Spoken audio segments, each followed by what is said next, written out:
Hello বন্ধুরা, দেখো আমার বাঁধাকপি নিয়ে রান্না করতে তোমাদের কাছে চলে এলাম। এই দেখো, জিরে, তেজপাতা, শুকনো লঙ্কা দিয়েছি, দিয়ে এই যে একটু ভাজা ভাজা করছি। তার আগে এই যে বড় বড় করে আলু কেটে ভেজে নিয়েছি, বুঝেছো, লাল লাল করে। এইবারে বাঁধাকপিটা ভাজা ভাজা হলে মশলা দেবো। মশলা কী দেবো বলো তো? দেখতে পাবে সবাই কী মশলা দেবো।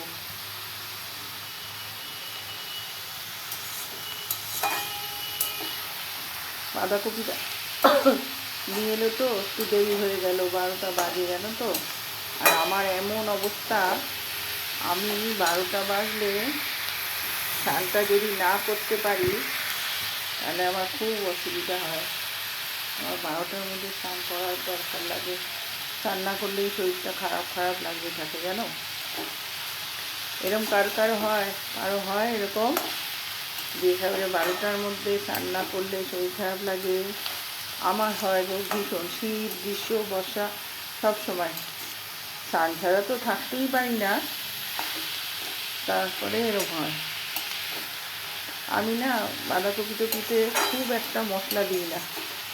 যদি ধরো 5 ফোড়ন দিয়ে করি, তাতেও তোমার দিই হচ্ছে তোমার সামান্য হলুদ আর কাশ্মীরি লাল গুঁড়ো লঙ্কাটা।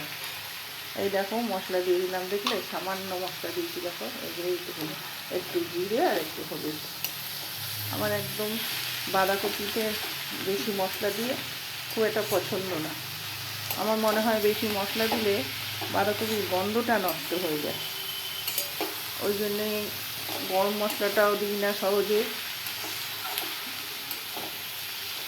এইরকম একদম কোনো সময় করে খেয়ে দেখবে, কিচ্ছু দিই না, টমেটোও দিই না, কিচ্ছু না। হ্যাঁ, যদি 5 ফোড়ন দিয়ে করি তখন ধরো আদা বাটা দিই, টমেটো দিই। এই দেখো কড়াইশুঁটি দিয়ে দিলাম। এই কড়াইশুঁটিগুলো আমি করে রেখে দিয়েছিলাম, 1 বছর হয়ে গেল আমার কড়াইশুঁটি, এখনও আছে খানিকটা। খানিকটা মানে বেশ ভালোই আছে, মানে 2 কেজির মতন করেছিলাম, খেয়েছি সারা বছর। এখন ধরো 500-600 মতন বোধহয় আছে, এতটা। তোমাদের কার কার রান্না হয়ে গেছে, কার কার রান্না হয়ে স্নান করা হয়ে গেছে? আমি তো এই করে যাচ্ছি, দেখো।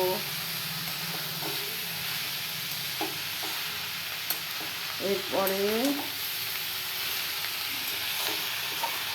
আলুটা দিয়ে দেবো এর মধ্যে, বুঝতে পেরেছো? এই যে মশলাটা একটু ভাজা ভাজা হলো, এবারে আলুটা দিয়ে দেবো। তোমাদের হয়তো কালারটা ভালো লাগবে না, কারণ সাদা সাদা, সেই জন্যে, কিন্তু আমার এরমই ভাল লাগে। তবে অনেক সময় এর মধ্যে একটু সামান্য দিই।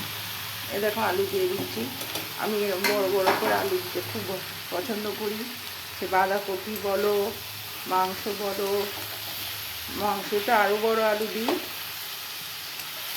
ডিমের ঝোল বলো বা ডিম কষা বলো, খুব ভাল লাগে আমার এরকম বড়ো বড়ো করে আলু দিতে।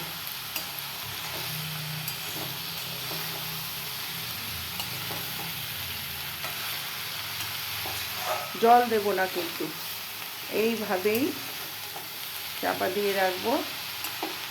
যদি দেখি একটু গরম মশলা দিলে ভাল লাগবে, তখন হয়তো ঘি গরম মশলা দিই।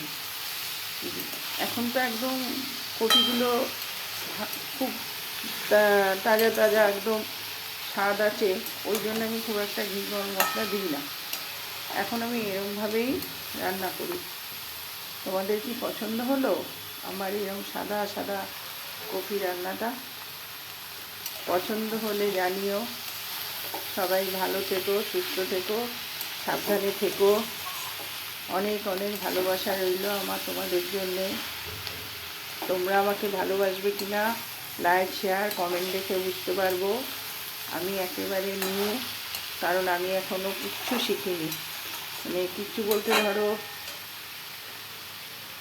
এডিট করা কিছুই শিখিনি, এই নিয়ে বসে পড়েছি তোমাদের সামনে। তোমরা যদি ভালোবাসা দাও এটাও আস্তে আস্তে শেখার চেষ্টা করব। টাটা, সবাই ভালো থেকো, সাবধানে থেকো। কেমন ঠান্ডাটা যাতায়াত করছে, এই ঠান্ডা পড়ছে এই গরম পড়ছে, এই ঠান্ডা পড়ছে এই গরম। এখন কি গরম লাগছে, 12টা বাজে, বলো দেখি।